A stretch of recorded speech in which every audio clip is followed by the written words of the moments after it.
Hello, and welcome to the 14th and final part of the 1957 Ford Thunderbird tutorial series. In this episode, we are going to create the lighting elements and use the separate render layers to gain more control of lighting through the node Compositor. We are also going to learn about different effects that can add some realism to the image. We're going to cover one full node tree in this tutorial, but I will provide some screenshots of other node trees that can give some decent results as well. Lighting plays a huge role in creating the atmosphere of the final result. Without good lighting, the scene won't look very good. We're going to break the lighting into multiple render layers to make it easier to adjust without re-rendering the entire scene. This will save us a lot of time in the long run and give us more control over how the car will look in the end. Setting up the physical lights won't be very difficult, so let's do that now. In my scene, I'm going to use 6 lights. A softbox lamp, which is mostly just a cube. Let's reposition the cursor. Bring in the cube, bring it up along the Z, like so. Scale it up, just so that it fills the car, or it surrounds the car. Okay. We're going to need a backlight. So the backlight will be behind the car, but mostly it should be in line with the camera. So let's bring in a plane, rotate it along the Z, holding down Control to snap it to 5-degree increments.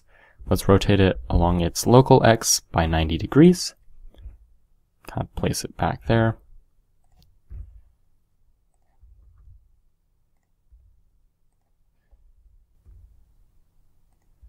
There we go.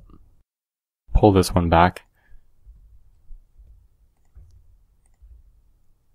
Okay, so there's the backlight. Also, let's go ahead and name these. So let's call this lamp underscore softbox. And by using the prefix lamp underscore, we are going to be able to cluster all of the lamp objects in the same area on the outliner here. So let's do lamp underscore backlight. We're going to need a key lamp, so let's bring in a new mesh, and this one will just go on top of the car, or right above it. So like that, and then let's just scale it up along the X and then the Y, and this should just cover the entire car. So there's the key lamp. So lamp underscore key. We need to create a fill lamp. So let's bring in another plane. Just gonna take this to the front here. Let's rotate it along the Z.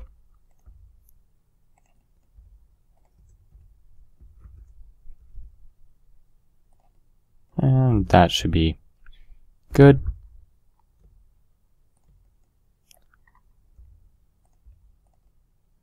Something like that. So lamp underscore fill.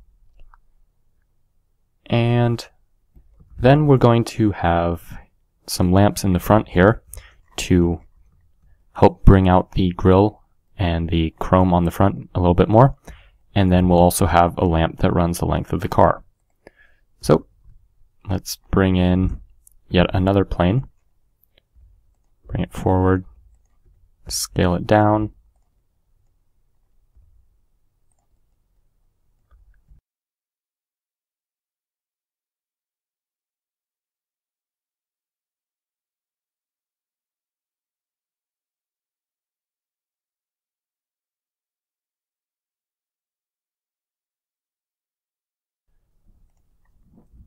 And I'm actually just going to duplicate the plane in edit mode, just so that it can hit the grill from more angles.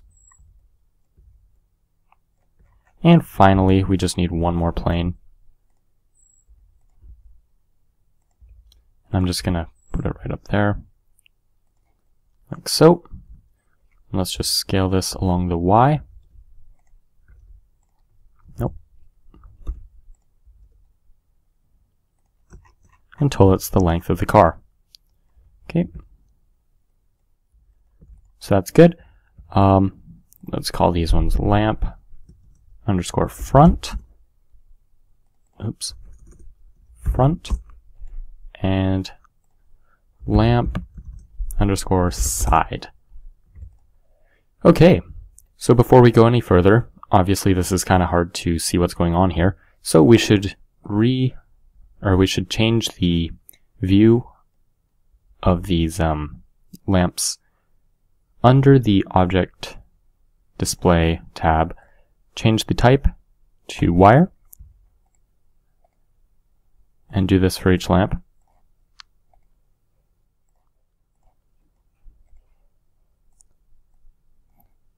This will just make these wireframe all of the time. So there we go. Okay, so now we need to go ahead and create the materials for each of these lamps. So for the softbox, let's create a new material. Just call it lamp underscore softbox. Change the type to an emission, and let's set the strength to 0.2. So not very strong. All it's doing is just making sure there's a nice even lighting. I'm actually going to bring this top face down along the Z a little bit. Okay, perfect.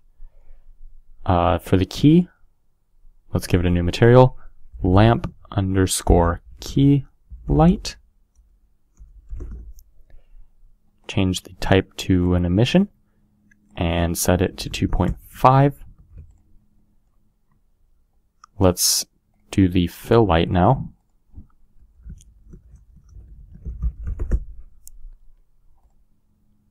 Same thing. Change the emission to 2.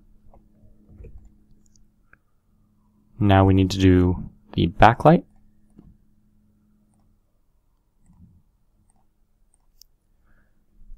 Let's set this one to 40 because normally it wouldn't go so high, but because it has to wrap around the sides of the car, it needs to have a lot of light. So let's do the front now.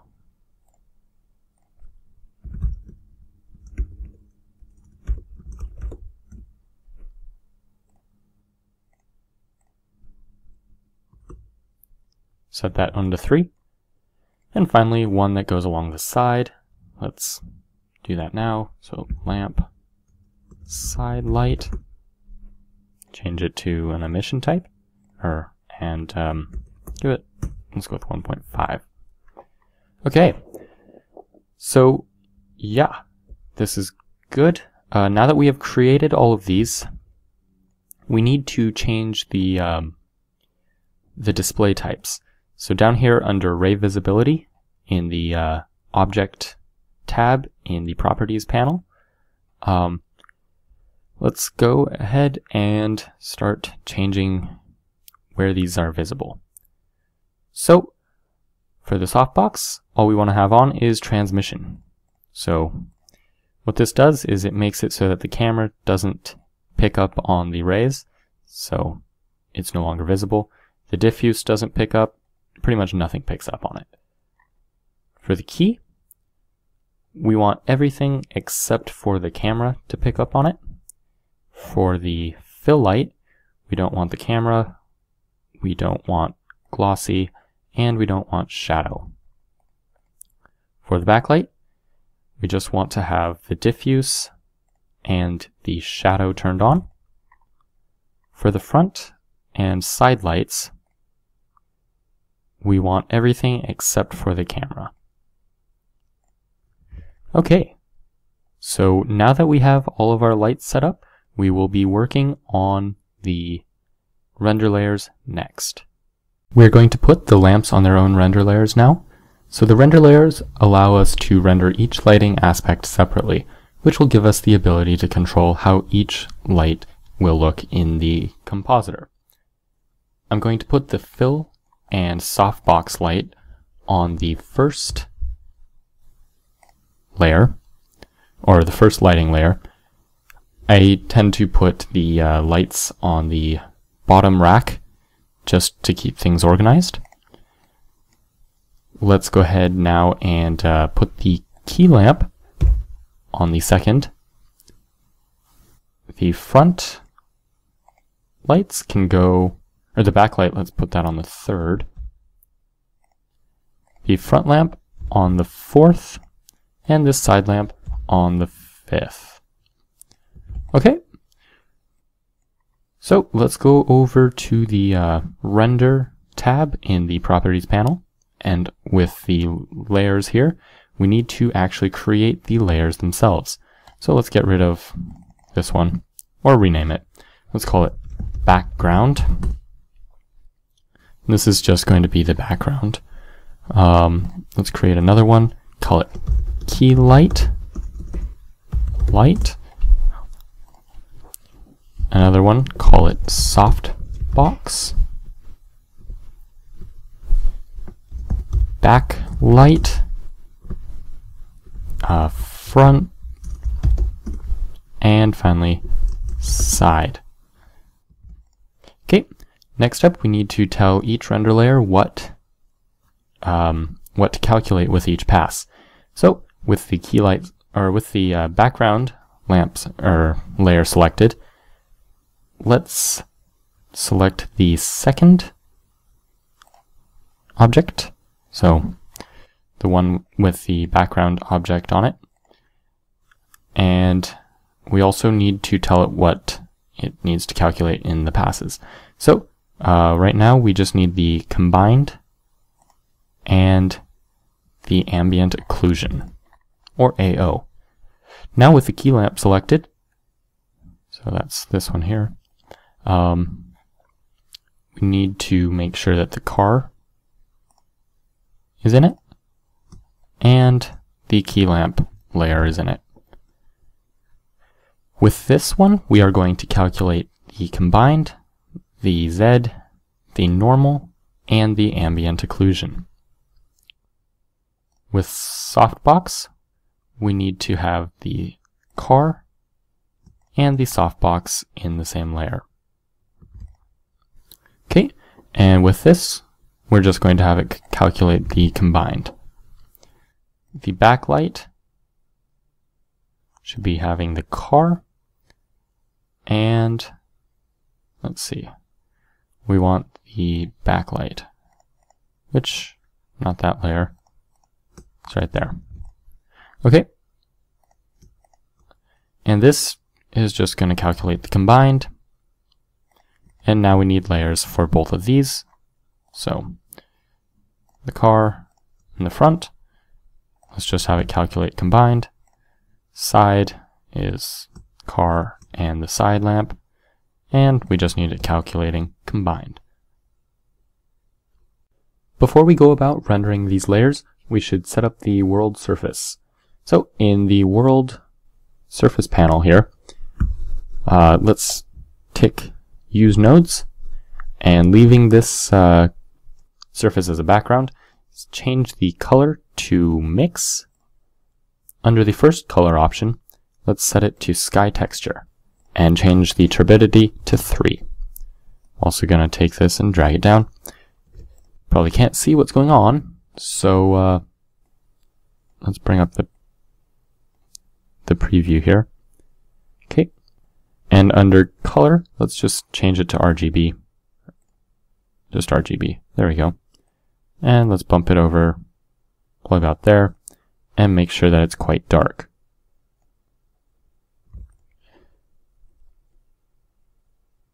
If it's too bright, it's going to wash out the image with this color, and it won't look very good. Now that we have all of these layers, we need to combine them in the compositor. So first of all, notice that the render layers node has a separate render layer button. This will allow us to render each layer one by one. We're going to need to bring in a separate render layer node for each of our layers.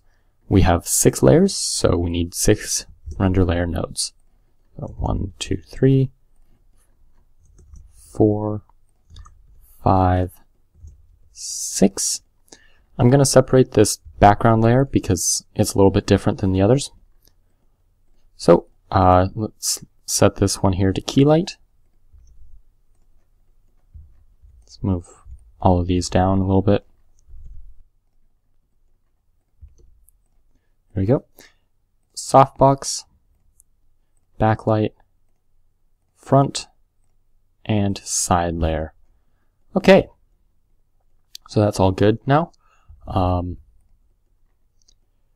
So we're going to need to render these one by one, so this will take a while. I highly recommend that you set your samples to the desired output. So for me, I will be ranging between 100 and 250 depending on the importance of the layer. For example, the key light is highly important as it deals with the glass and the main reflections, whereas something like the backlight isn't nearly as important, so I will be rendering it down toward 100 samples. I also recommend rendering it at your final resolution. I wouldn't go higher than 1080p though, because it will take longer for the compositor to update the results. Now, before we proceed with rendering, we will actually need to add a black material to the glass. This will make it so that there aren't any reflections and such to mess up our render. This is actually a very simple material to create. Let's add a new material slot, create a new one. Let's call it black. And really all we do, let's head over to the materials over here. All we do is delete the diffuse, make sure this one's none, and this will give us what we want. I'm also going to change its color in the viewport to black. Okay, so now we can get to rendering. There we go. So, really, this can be a little bit confusing. So let's begin with the first render layer here. I don't need to connect the compositor. Let's move this out of the way. Okay, so head back over here. With the background selected, we need to have this first node and the second node here selected, or not nodes, but render layers. And we just press the render button.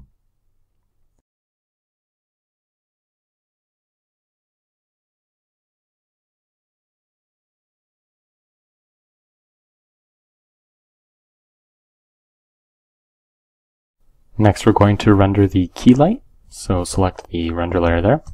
Let's hit Control and Shift and then click on that render layer, and it will automatically update our position here. So just change it in the scene, and click on this render button, and it will start going. Make sure not to hit F12 or it will clear this first render layer though.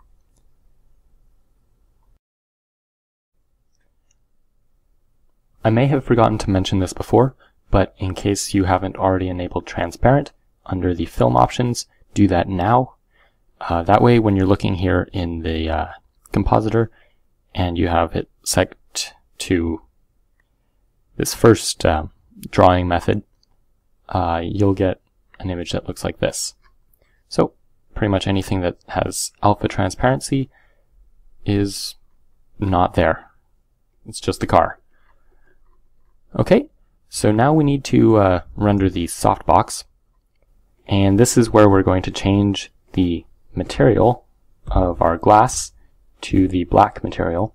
So tab into edit mode with that selected, and just assign that to both glass objects. Just like that. And we can begin rendering this as soon as we go to the right scene.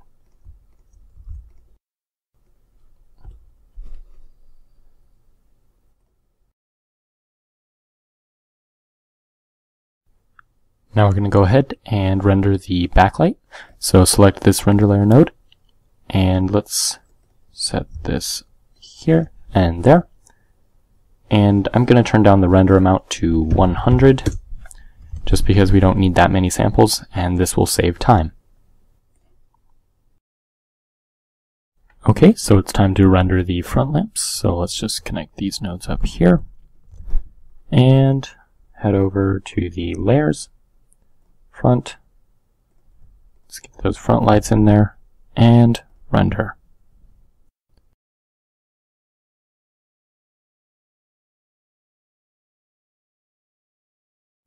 Okay, one more layer to go.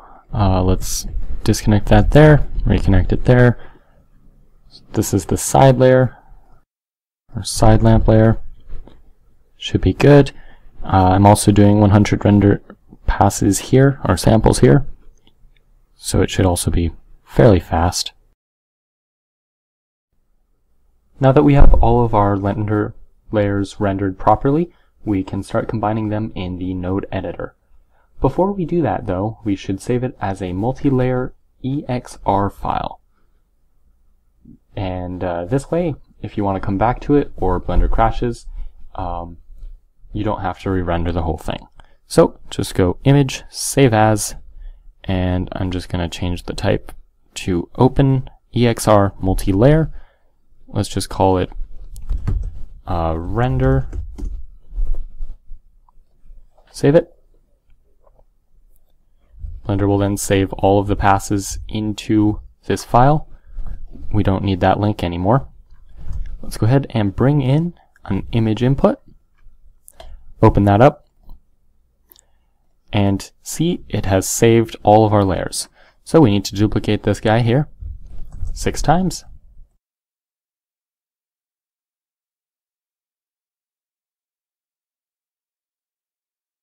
And put in the correct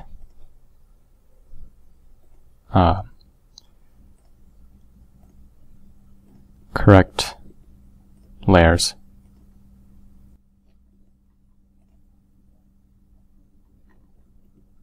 So that one was key light, side, softbox. There we go.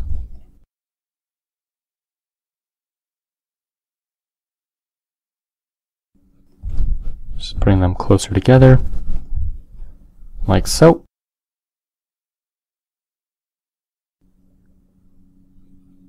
Okay, so we're going to combine these lights, or these layers, in terms of importance.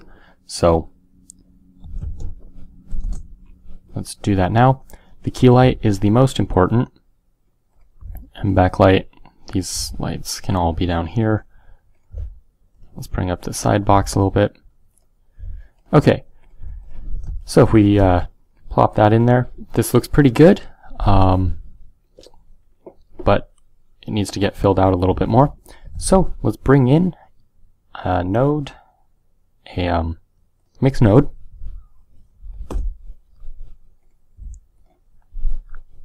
and plug this guy in there. Let's change the type to add. And now if we play with the factor amount, we can get more lights along the side. I'm just going to leave that for now.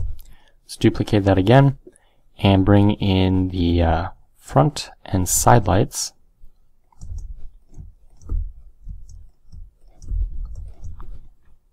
So if we turn that up, like so, that looks pretty good.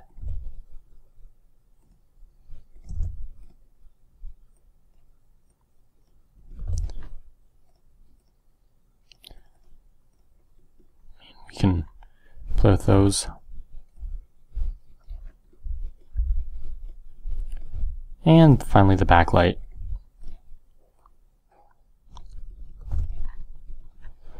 So now by adjusting these, we can get different effects through our lighting. So if I turn this up, we get more of this side light, and this, we can get more backlight. Now this is a bit bright, so I might darken this here.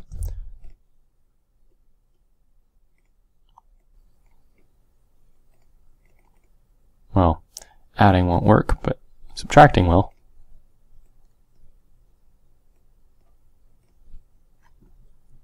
Well, we can mess with that later.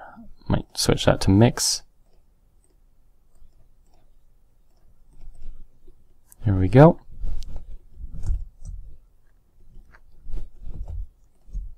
So that's pretty dark.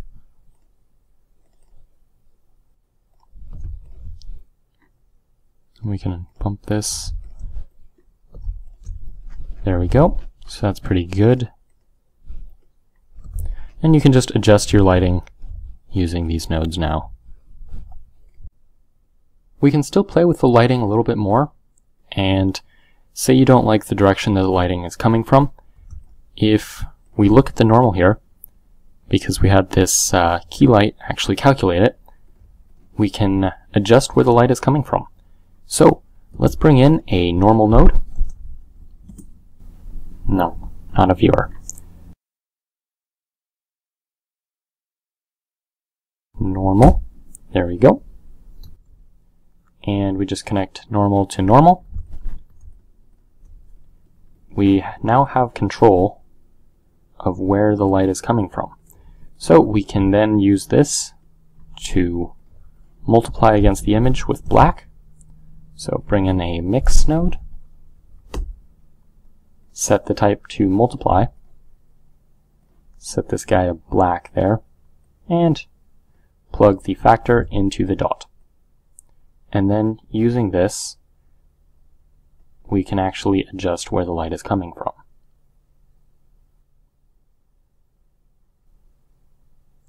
So this can give you some interesting effects. I wouldn't recommend using this method for large adjustments. I would physically change the lamps and just re-render it. But this method works fine for some quick fixes. So I think I like that. Looks pretty good.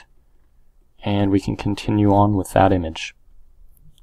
There's still a few things that we can do to get more realistic results. The first is a slight blur as we progress toward the back of the car. Now you could re-render each layer using the depth of field. However, it is possible to get similar effects using a bokeh blur in the nodes. Another thing we can do is add a little bit of glow around some of the bright spots and a little bit of glare streaks. And finally some dispersion or chromatic abrasion, and of course a little bit of a vignette. If you really want to get carried away, we can add some depth specs to the image and mess with the colors. So starting with the blur, let's go ahead and bring in a we can normalize the Z output here. So let's bring in a normalize node and connect it to the depth. If we look at that now, we can see that the black is the closest section to the camera and the white is farther away. We can use this to affect the amount of blur. So let's bring in a bokeh blur, connect it to the image. If we let that render now, super blurry, not exactly what we want. Let's bring in a bokeh image, connect that in there like so. We can turn down the size a little bit, as this is a bit ridiculous. And now if we bring in a mix node, connecting the original image into the top and the bokeh image into the bottom. Right now this will look a little bit messy, but we can connect this value into the factor. And that will blur it as you go back along the car. So that's how you get a similar effect to the defocus. Now let's very quickly go and actually bring in the background image. So we'll want an alpha over node. So let's go ahead and connect, I believe, the output of our car into there, and that guy in there.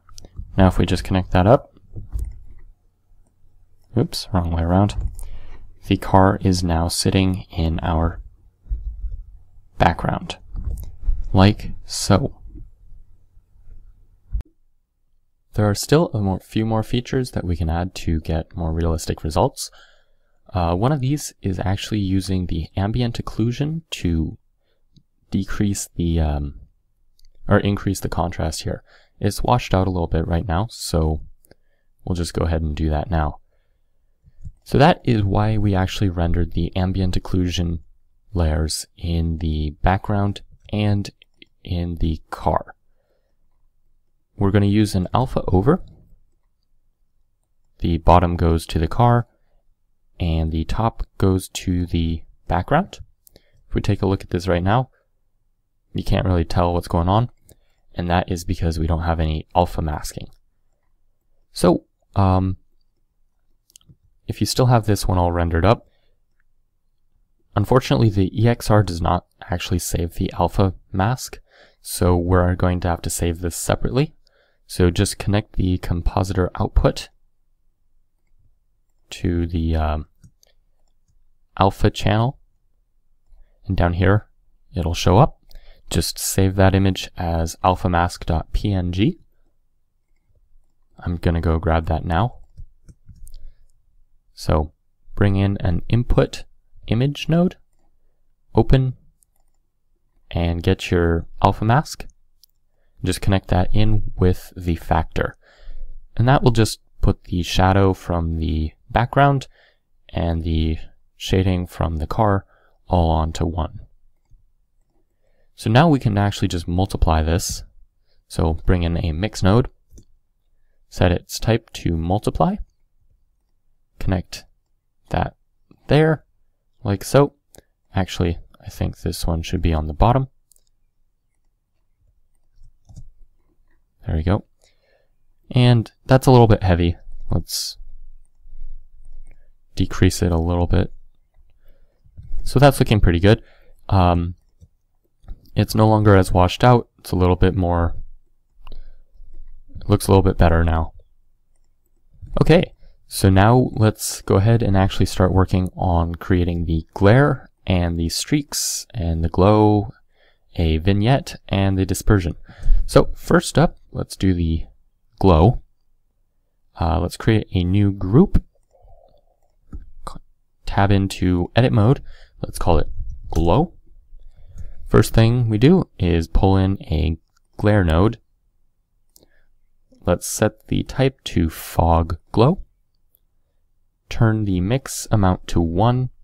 The threshold can be, we'll mess with that later once we've connected everything. Let's connect that now actually.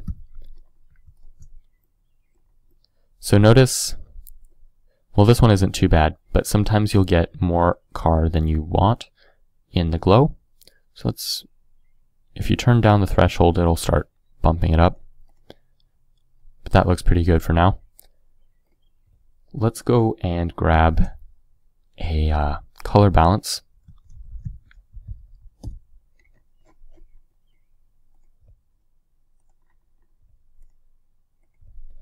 And we can just bump those values a little bit just to change the color of the glow slightly.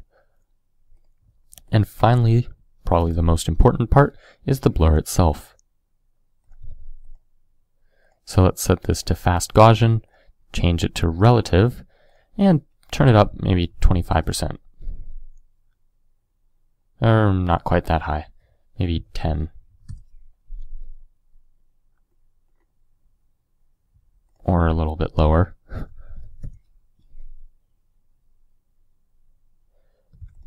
Okay, and then we need to connect this image to the output. So if we take a look at this now, we'll get that right there. And really all we do is add this to the output of our multiply node here. So let's actually just duplicate that, set it to add, turn the value to 1, and mix those there. And now we actually have some control over how much glow we have. We can just turn down this factor amount, and we'll get much less glow showing up. It's a little bit too much. That's probably about right. So now let's add these streaks. So let's create a new group.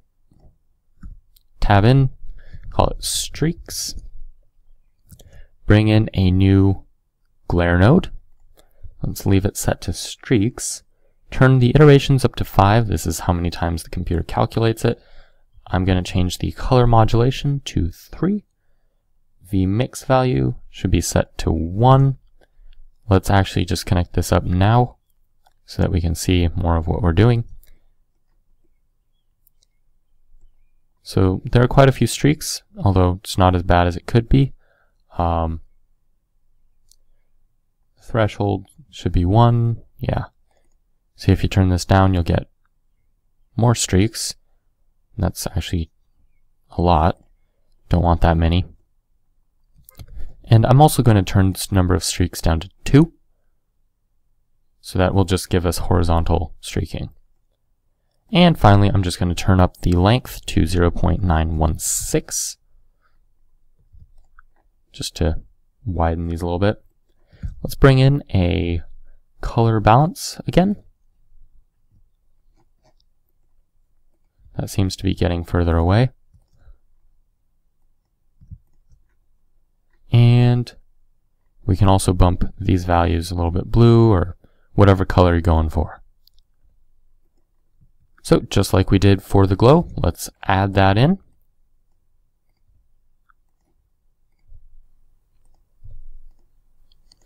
We can bump this amount.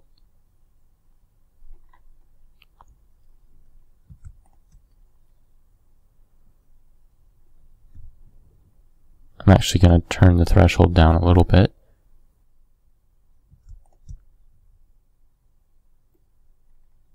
Still can barely notice it, but there we go. Okay, so that's looking pretty good. Let's go ahead now and actually add a little bit of dispersion. What that's going to do is it's going to separate the colors toward the back and toward the front. So you'll see a little bit of a blue thing going on here.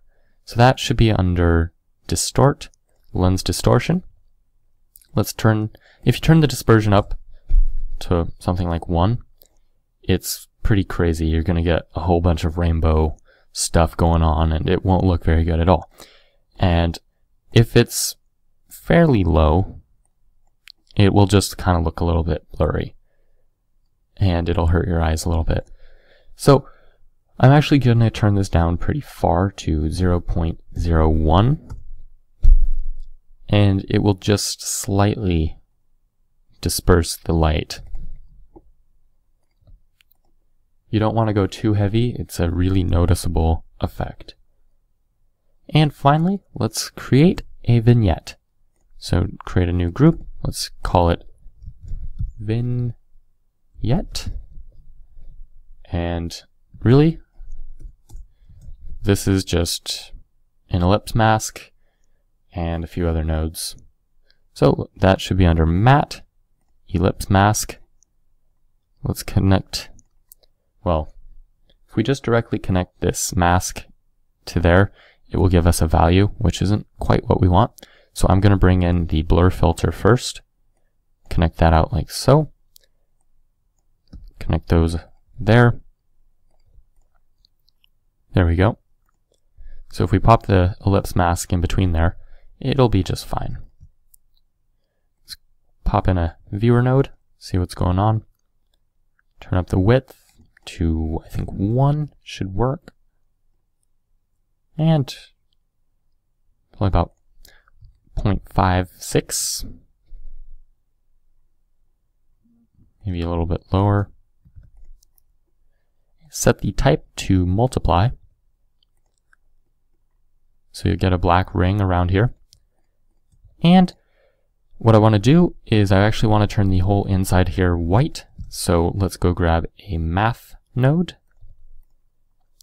Set the type to greater than. Let's plug the mask into that top value there. And just turn this down to 0. Now if we look at the output, this inner oval will be white and the outer chunks will be black. So let's run that through the blur node, change it to fast Gaussian, set it to relative, and this should be actually fairly high. This will be about 25%. The more you blur it, the smoother the transition will be, and it tends to look a little bit better. if you have a low amount of blur, it's a much sharper effect. So let's just connect that. Well, actually, what we can do is we can just do the multiplication in here. So let's bring in a mix node, change the type to multiply, put the blur to the bottom there. Let's connect the image here to our original image, and let's pop the factor down there. And then this will just be the output. So now, using this node that we've now created, we can easily affect how much vignette there is in our image. So I'm going to probably turn this down to about 0.43, and it will just give a very light vignette. We're going to go ahead now and create a lens dust for the image. It will give a little bit more realism. You don't have to do this if you don't want, though. So let's go ahead and bring in an image input node right there, and bring in our dust image. You can take a look at that now. First, we should probably crop this, that way it'll take longer in the compositor and it won't be larger than our actual image itself. So let's go bring in a crop node. Since my image is 75% of 1080p, it's going to be 1440 by 880, or 810, sorry. And we should tick crop image to size. Next, we can actually right now just add these two together. So if you want to see that in action, grab a mix node, set the type to add, and we can just combine these two together. Once it finishes compositing, you'll notice that we have all of these little speckles all over our picture. And while this works, I feel like the effect is a little bit too heavy. So what I want to do is bring in a color ramp. And we can actually just turn down the brightness a tad bit by selecting this white here and turning it down probably about there. Should be good. And that'll just take out some of the smaller dust, and it'll darken the brighter dusts. Next, I want to create a mask to cover over the car, so that way we don't get as much dust on top of the car and it's easier to see without being distracted. So let's bring in an ellipse mask. This is pretty much just an inverted vignette, like the one we created before. Let's just turn this up, turn this up. Actually, since we want this to cover over our car, let's show the car. Move this over, rotate it.